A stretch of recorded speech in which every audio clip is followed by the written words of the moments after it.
aqui com o professor e técnico do Compare. Esse cara que tem história no futebol, não só em Floresta, mas pelo Brasil afora.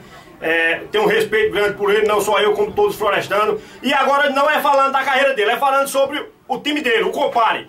Boquinha, o que você está achando da partida nesse primeiro tempo que o Compare vence de 1 a 0, com o gol do seu atacante Darlan, que aproveitou o momento? O que você está achando da partida?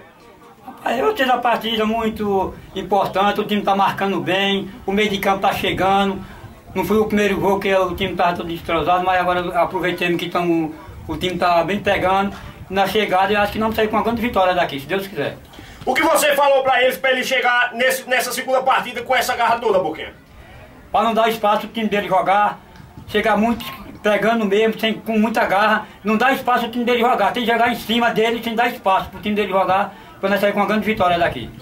Boquinha, eu vejo que você é um treinador que sempre cobra. Você não para um momento ali na lateral do campo, sempre cobrando seus atletas, não é isso, Boquinha? É isso aí, a gente tem de gritar mesmo, tem de gritar para o jogador se alestar, para a gente jogar com muita raça e sair com uma grande vitória. Tá ok, Boquinha, obrigado pela entrevista e boa sorte.